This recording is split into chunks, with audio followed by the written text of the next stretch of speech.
And good morning po sa ating lahat mga kayakap. Ayan, kagising lang po natin at sobrang lakas po ng hangin at ulan mga kayakap. At ito po yung update ngayon dito sa Bulan, Sorsogon. Ayan, no. Lakas po ng ulan. Bali kanina ay signal number 2 daw po yung Sorsogon. Ayan. Ito yung update ngayon, alauna po ng madaling araw mga kayakap at brownout po ng brownout.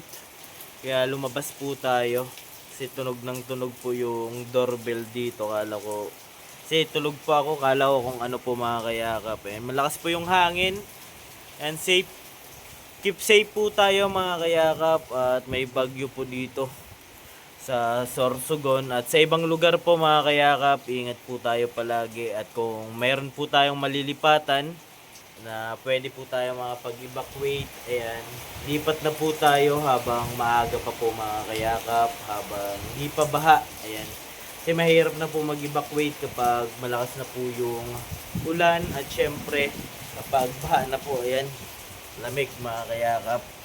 And update na lang po ako ulit bukas. Ayan, alas 3 na po ng madaling araw mga kayakap at sobrang init. Ayan, ito po yung kalagayan ngayon mga kayakap, run out at sobrang lakas po talaga ng hangin at ulan. Ayan, ayan, makikita nyo po mga kayakap at maririnig nyo po yung kaluskos ng hangin mga kayakap, sobrang lakas po talaga. And bali mamaya po ay pupunta po kami ng Managanaga pag liwa-liwanag po mga kayakap at titingnan namin dun ni mama kung ano yung kalagayan dun at nandun si papa po at yung kapatid ko pong isa. Ayan. Bali alas 3 pa lang po ng madaling araw, 3:35 po mga kayakap. Ayan, kanina nag-update na yung Sorsogon daw ay signal number 2. Ayan, ayan, brownout po sa amin ngayon.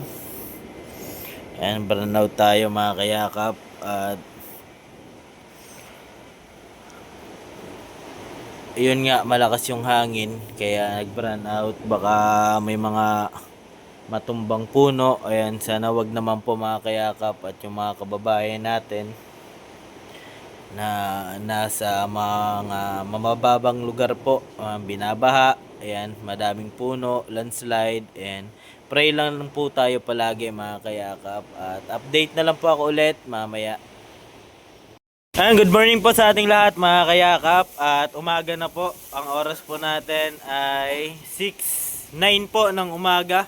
At ito po yung kalagayan, tumba-tumba na po yung mga puno. Ayan, pati po dyan sa kabila. Ayan, oh. Sobrang lakas po mga kayakap. Ayan. Ito po yung kalagayan dito sa Bulan, Sorsogon, no? Bus na po yung mga puno. Po kami ni mama sa kabila. Ayan, maglalakad lang po kami. At titingnan po namin doon sa kabilang bahay sa Managanaga po. At baka din po ay may mga puno na rin pong natumba. Wag naman po sana mga kayakap kasi nandun si papa sa bahay. Ayan, pupunta po kami ni mama. Ayan si mama po. Ayan mga kayakap, at hanggang dito lang po muna at update na lang po ako ulit mamaya. Ayan, mga puno po mga kayakap po. Ayan, kasama ko si mama. Naka-helmet lang po kami at baka wag naman sana may maano po, may malaglag. Ayan, kasi po talaga mga kayakap. Ayan, lakas po. Pero lumabas po kami ni mama kasi si papa po doon sa kabila. Ayan, baka kung baha na po doon, ay mahirap po doon mga kayakap at di pa namin natas yung ibang gamit. Lakas. Ayan, oh, laglag na yung mga puno. Diba? Tumba-tumba na po mga kayakap.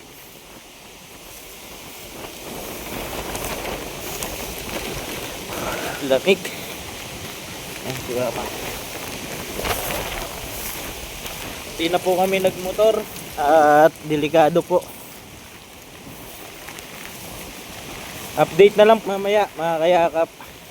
Ayan mga kayakap, at nandito na po kami sa kabila po. Ayan, Barangay Managanaga. At ito po, sobrang lakas po ng hangin at yung mga puno din po na dinaanan namin ni Mama ay talagang tumbahan po mga kayakap. Signal number 3 na po ang Sorsogon. Ayan, ayan po sa ulat. Ayan, may nag-send po ng message. Ayan, mga mabubutihing nating mga rescuer. Ayan, syempre ingat po tayo. Ayan, kasi may mga dadaanan po kami na mga may nag-i-evacuate pa. Tinutulungan po sila ng mga buting rescuer natin syempre. Ayan, ingat po tayo. Lakas po ng hangin tsaka may ulan. Ay, sarado na.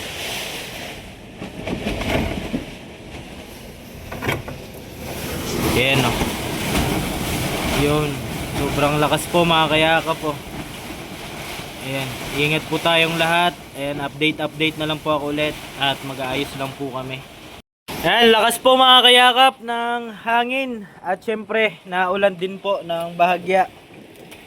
Ayan, labas po tayo. Pakita ko po sa inyo. Ayan, lamig. Ayan, lakas. Ayan po. Ayan, tumba-tumba na po yung mga kapunuan. Ayan, mga puno mga kayakap. Ayan, pasensya na po kayo nagbe-blur at sobrang lakas po ng hangin.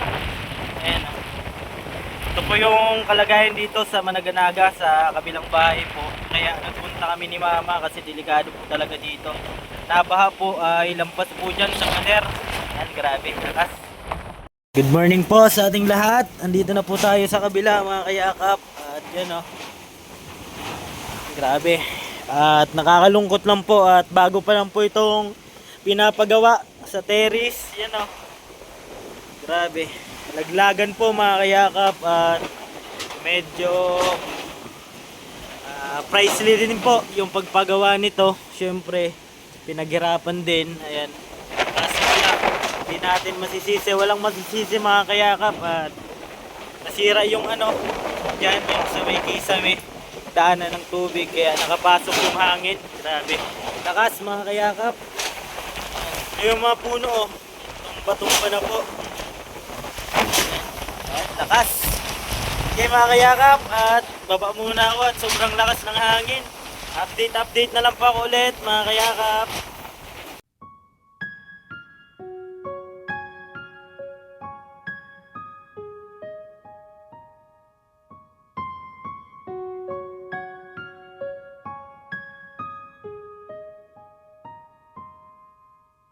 Ayan, good afternoon mga kayakap, at medyo okay na po at di na po naulan.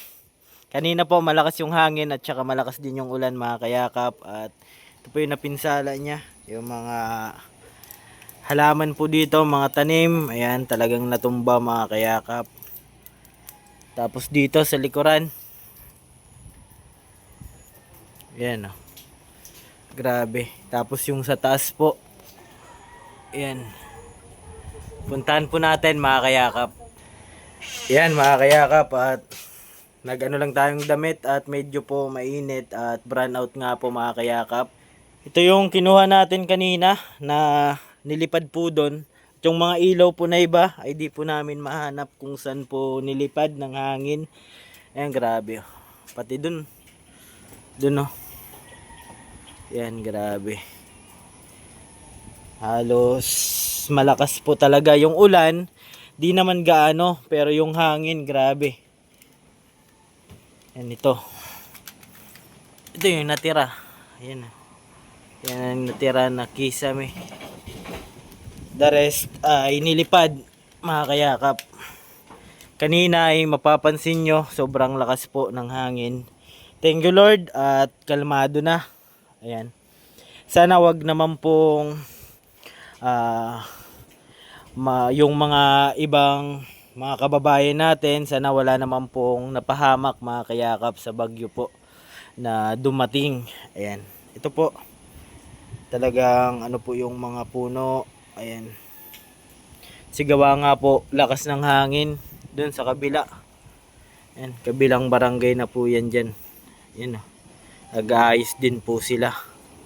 Ano na po yan, Immaculate, bali San Vicente po kami.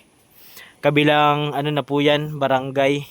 Bali may ano po dyan, seawall. Ayan, may seawall po dyan mga kayakap. Daanan ng tubig. Kaya delikado din kapag dyan parte yung bahay. Kaya sana wag naman po lumakas pa. Sana okay na po mga kayakap. At sa tingin ko naman ay kalmado na. Medyo makulimlim lang po mga kayakap. At mahirap yung buhay lalo na po kapag may mga ganitong kalamidad, bagyo. Ito po yung nalaglag mga kayakap, mga bakal, kesame. Tapos ito po ay mga sofa po yan. Bali kagabi po ay naayos na namin. Buti na lang po ay okay naman kasi yung ilalim po niyan ay may ano na po, may trapal. Bali 3 trapal po yan na makakapal. Kaya safe naman po yan yung mga sofa. Ayan. Ito lang po talaga. Bali tapos na po ito mga kayakap. Tapos na po yan. Bali may ilaw po dito. Chandelier. Ayan. Bali nalaglag. Ayan. Kinuha na lang ng kuya ko kanina. Kasi baka magagamit pa po. Ay grabe. Ito natira na lang na kisame natin. Oh. Ito. Tapos meron dito. Bali yung mga ganyang ilaw po. Ganyan ilaw po kasi yan. Di na po namin nahanap yung iba. Hindi po natin alam kung saan nilipad dito o papunta doon. Kasi yung ibang gamit po, doon ko po nahanap. Doon banda dito. Di na po natin mahanap yung iba mga kayakap. Yung mga saging, tumba. Ayan. Natumba mga kayakap. Ganun talaga yung buhay. Ayan. Sinusubok lang po tayo. Kaya kailangan natin magpakatatag, laging handa. Ayan. Kasi ganun talaga yung buhay.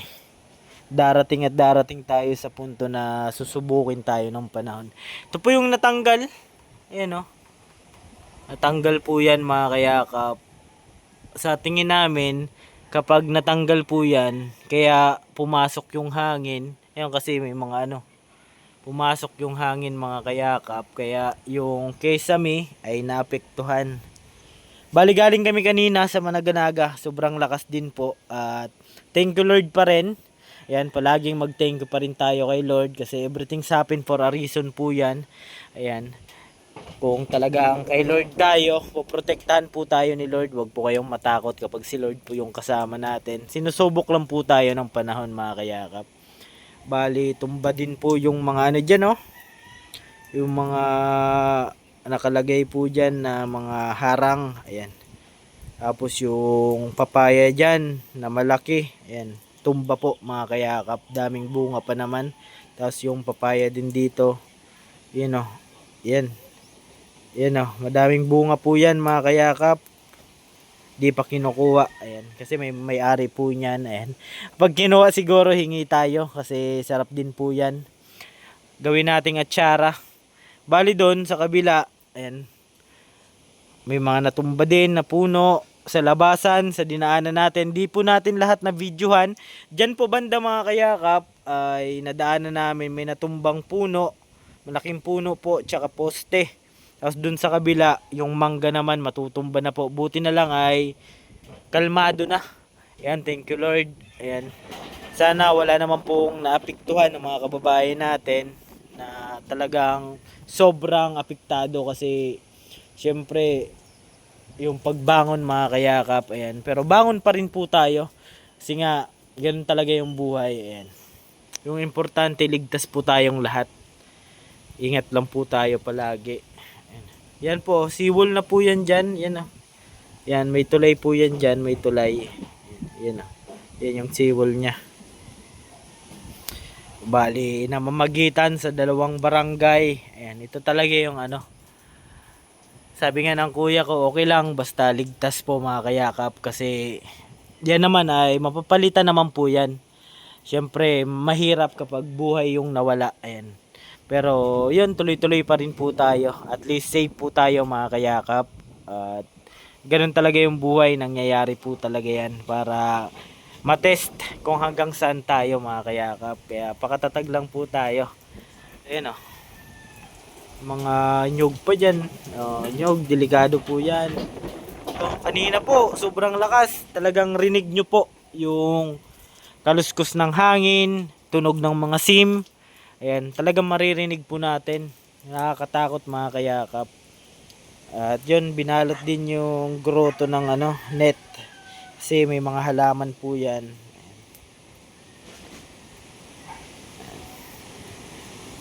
Pero pray lang po tayo palagi kay Lord. Ayan. Kasi ganun po talaga yung nangyayari po talaga yan mga kayakap. Ayan. Hanggang ngayon ay update natin, brand out pa rin. Hindi po tayo makakapag-upload. Ayan, bali ang oras natin ay 4 na po. Ayan. 4:06 na po ng hapon. Ayan, 4:06 na. Nagmumotor na din. Ayan. Ayan o. Ayan. Kasi talagang kanina lumabas kami ni mama.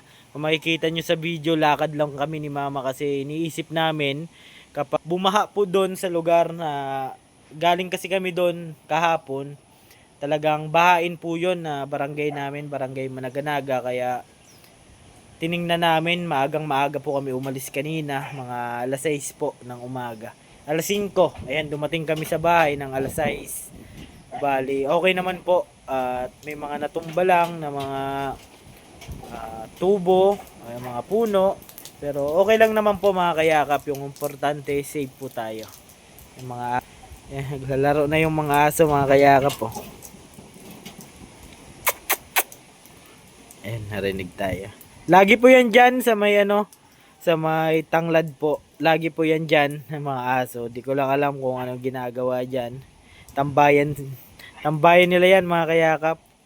So ayun, all goods pa rin mga kayakap. Thank you Lord pa rin. At safe po tayo. At syempre yung mga kababayan natin, always pray lang po tayo. Lahat po talaga na nangyayari, everything's happen for a reason. Ayan, ginigising lang po tayo at sinusubok lang po tayo ng panahon.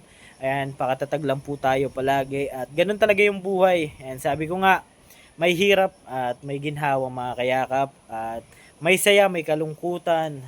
Ayan, may ganito at may wala. Ganun talaga yung buhay mga kayakap. At piliin pa rin natin maging positibo sa buhay. Kung ano may yung mga nangyayari sa atin. Kasi everything's happen for a reason. Malay natin, nangyari to kasi may mas magandang blessings na mangyayari din sa atin pagdating ng December. O, hindi pa mga nagde-December, malay natin yung mga pinapangarap natin dumating na, di ba? Ganun talaga yung buhay, kaya tuloy pa rin, magpatuloy pa rin tayo. Huwag tayo mag-isip kung ano-ano, ayan, kasi yung problema ay problema po talaga yan, yung kailangan natin solution sa problema. Ayan, bali, dun po mga kaya, tumba talaga, grabe, yun o. Ganun talaga yung buhay mga kayakap. Ayan. Hindi po natin maiiwasan yung mga ganitong problema. Po yan sa buhay natin, di ba? Hanggat buhay yung tao ay may problema. Siyempre, hanggat buhay yung tao, may pag-asa mga kayakap. Kaya panatilihin po natin na magpakatatag, maging positibo palagi sa mga ginagawa natin. Ayan. Ganun talaga yung buhay na nangyayari, yung mga ganitong kalamidad. Sayang po yung saging dyan, oh. May saging sana kanina. Kinuha ko lang yung puso. Sarap kasi gawing prituhin yung puso ng saging. Parang pate. Sa hamburger mga kayakap. Ayan, pate. Patibayan, ayan. Yan, saging po yan. Yan, may saging po dyan, oh. Kaso di pa pwede. Kasi nga, pa siya. Kumbaga, di pa tigas. Ayan. Kaya dyan na muna. Kasi kung kukunin man natin, di naman natin mapapakinabangan. At kung kukunin pati natin yan, hindi man yan sa atin. Aray ko. Ayan, yung papaya mamaya kapag pumunta dito yung may-ari, ay hingi po tayo. Ayan, kasi masarap po yung gawing atsara. Mag-aatsara po tayo mga kayakap. Ayan, safe naman. Mga barbell na ginagamit natin ay tinalian muna. Ayan. Diba? Kapag okay na yung panahon, linis tayo dito, ibalik ulit natin yung dati. Pero bago yan mga kayakap, ay kailangan munang maayos ito syempre. Ayan o. Grabe. Tanggal talaga yung bakal. Ito yung niya. Ito yung flat bar. Kasi dito may chandelier ba yan? Oh, yung ilaw, ayan. Maganda to mga kayakap, wala lang akong video nun. Maganda to. Ito, sobrang ganda to. Pero sa isang iglap, syempre, sabi ko nga, everything's happen for a reason. Ayan. Ganun talaga yung buhay. Hindi natin maiiwasan yung mga ganitong pangyayari. Pero, nangyayari man yung mga ganito, pero nasusubok pa rin tayo. At nagiging matatag tayo sa mga bagay. Natututo tayo kung paano yung mamuhay sa mundong ibabaw. Ayan. Hindi palaging sagana. Darating at darating tayo sa punto na makakaranas tayo ng mga ganitong bagay. Pero sabi ko nga, everything's happen for a reason. All goods naman, yung importante ligtas po tayo. Ayan. Op, yun, may tumunog ulit. Medyo malakas pa po yun mga kayakap. At medyo malakas-lakas pa. Kaya ingat po tayo, lalong-lalo na yung mga nadaanan ng bagyo. Syempre yung mga nasa mabababang lugar. At higit sa lahat yung mga binabaha. Kasi yung lugar talaga namin ay bahain. Bali galing naman kami doon kanina. Pangalawang balik namin ni mama. Kasama ko na yung kapatid ko. Ayan. So nagsakay lang kami sa sasakyan. Kasi sobrang lakas po talaga ng hangin. Di na kaya ng motor. At di na kaya lakarin mga kayakap. Delikado kasi baka may nagliliparan po ng mga yero. Kaya yung ginawa namin, nagsasakyan na lang po. Yun, may mga nadaanan po kami na malalim na yung tubig. And parte po ng Managanaga sa may tulay. And malalim na rin po. Pero yun, ingat lang po tayo palagi. Yung importante, matatag po tayo sa anumang hamon ng buhay. Ganun po talaga yung buhay. Hindi natin may iwasan na palaging masaya. Palaging sagana. Palaging masarap yung buhay. Darating at darating tayo sa punto na makakaranas ng ganito para mas magiging matatag pa tayo sa mga susunod. Syempre, naharapin nating mga pagsubok. Ayan.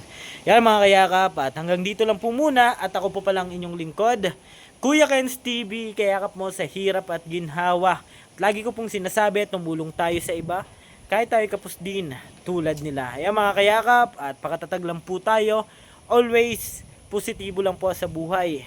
Kung ano may nararanasan natin, maging positibo lang po tayo. Everything's happen for a reason. Ayan po, keep safe and God bless sa ating lahat. Bye muna po, pang samantala. We love you and Jesus loves you. Bye-bye.